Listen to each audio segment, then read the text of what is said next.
Bon alors Django, t'es pas lyonnais d'origine. Ah non, ça c'est sûr que je suis pas lyonnais à l'origine. Alors tu viens d'où? Eh ben, je suis originaire d'Afrique, du Bénin, ex-Dahomey.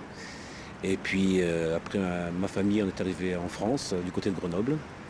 Puis après je suis arrivé à Lyon, 73. Et alors qu'est-ce qui t'a amené à Lyon? J'étais pianiste déjà, je voulais être pianiste, hein, je jouais déjà un petit peu d'ailleurs. Et je cherchais des endroits où je pouvais jouer du piano bien sûr. Et puis je suis venu dans cette ville-là la première fois, donc en 73. Et alors comment ça s'est passé tes premiers jours à Lyon?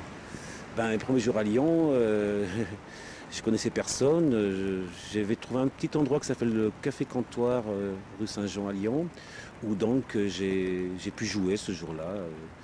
Mais bon, comme ça, personne ne me connaissait, j'ai pas fait de lien avec personne et voilà. Et pourquoi tu nous as amenés ici alors? Alors cet endroit-là, c'est un endroit, un grand souvenir pour moi. C'est ma première nuit que j'ai eue à Lyon. J'ai dormi là, ici, là, dans le contrebas, dans le trou qui est là. Voilà. Je me suis mis là, j'ai dormi tranquillement là. C'était peut-être 3 heures du matin ou 2 heures du matin. Et j'ai dormi là. Ma première nuit à Lyon, c'était ici. C'était le début de ton aventure lyonnaise. C'était tout à fait le début de mon aventure lyonnaise et ça reste donc un bon souvenir.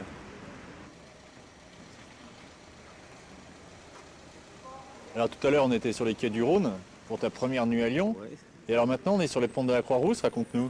Alors là, ouais, c'est cet immeuble, rue des Chartreux. C'est un squat que j'avais trouvé parce que je travaillais, je faisais un peu d'usine, du travail d'intérim.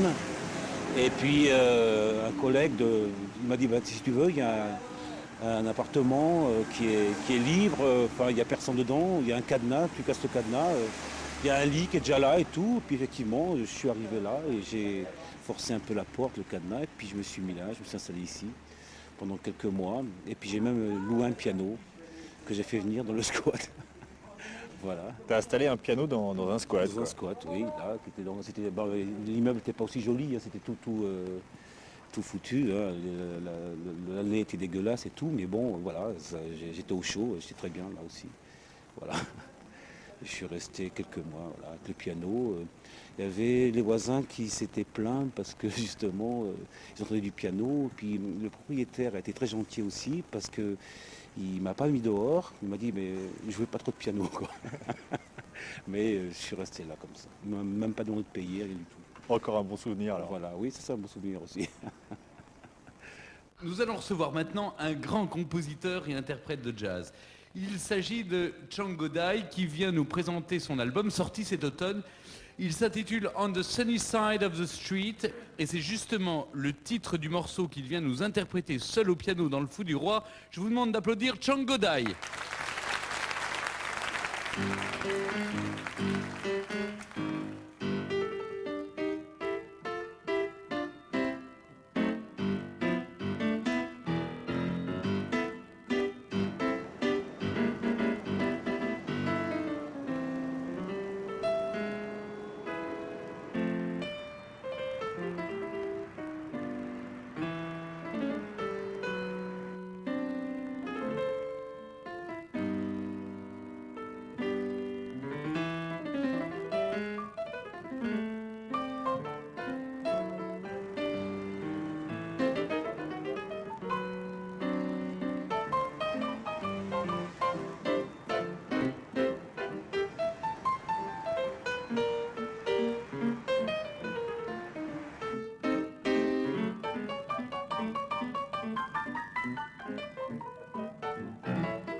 Merci.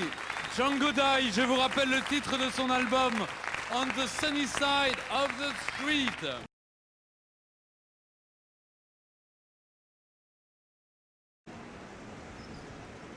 Tu te sentais musicien de jazz bien avant que ça devienne ton métier, en fait. Oui, oui, j'étais déjà musicien. De toute façon, on est d'abord ou pas musicien, hein. On ne devient pas musicien parce qu'on prend des cours de musique ou ça, hein. Moi, je suis déjà musicien parce que c'est avant même l'instrument. J'étais déjà en place en moi. Et bon, alors après, évidemment, il faut trouver le corps dans lequel ça va s'exprimer. Ça aurait pu être, je sais pas moi, de la peinture aussi. Et d'ailleurs, la peinture, c'est quelque chose c'est un média que tu utilises aussi, parce que tu t'exprimes aussi en faisant ces toiles Voilà. qui sont là dans le bec de jazz tout autour de nous. Voilà. Alors, tout ça pour dire que c'est pas le. Pour toi, ça participe de la même énergie. Voilà, c'est pas très, voilà, c'est la même énergie et c'est la même fin, quoi. C'est la même violence, quoi. Je pense que la technique, elle doit rester sauvage. La technique, quand elle devient civilisée et qu'elle civilise l'expression, elle ment. Il faut que la technique reste sauvage. Il faut que le sauvage utilise la technique. Pas le contraire. Il ne faut pas que le sauvage devienne civilisé à cause de la technique. Moi, je reste sauvage. Je suis un sauvage. Je suis un sauvage qui vit avec la vie lyonnaise, avec les instruments des gens civilisés, par exemple. Je suis un sauvage. Et je protège ma sauvagerie parce que je pense qu'un sauvage, c'est quelqu'un qui reçoit la vie à fond. Si j'avais été civilisé dans le sens, dans la musique par exemple, ben j'aurais rien pu exprimer. J'aurais joué que l'établi, que ce qui a été établi, tout ce qu'il faut dire, c'est en place, la tradition, etc. Et j'aurais été quoi, un instrument de seconde main, quoi. Et ça, c'est pas moi, quoi. Est-ce que c'est pour ça aussi que tu vis dans le quartier le plus sauvage de Lyon? Sur les pentes, on sait que c'est l'endroit où il y a le plus de squats, où il y a des gens les plus différents qui se croisent comme ça à tout moment. Bah, de toute façon, dans les autres quartiers, j'aurais du mal à me faire accepter, ne serait-ce pas voir un local. Ouais. Donc, je me retrouve avec les sauvages.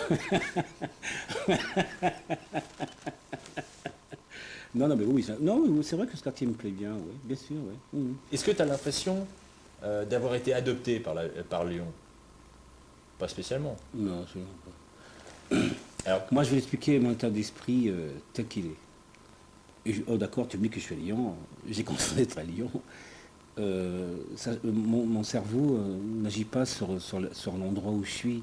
Il ne change pas. Moi, je suis allé j'ai quand même pas mal voyagé. Bon, ben, oui. Je n'ai pas le sentiment que ça agisse sur ma personne. Je pense pas que Lyon fait que je sois ceci ou cela ou ailleurs. Moi, j'ai fait 15 000 km, je suis allé au Japon, j'avais exactement la même lueur intérieure, ça n'a rien fait pour moi. Bon, maintenant, on est tous nationalistes, régionalistes, etc.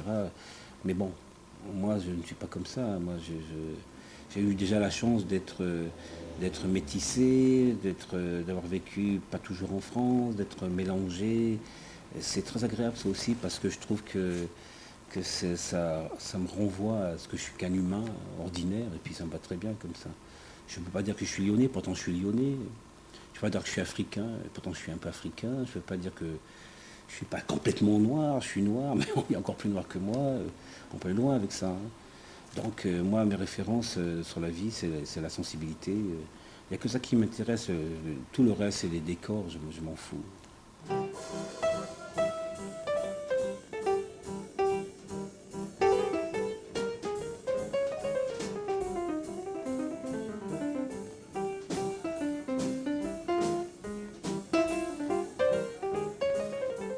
Alors quel est le style?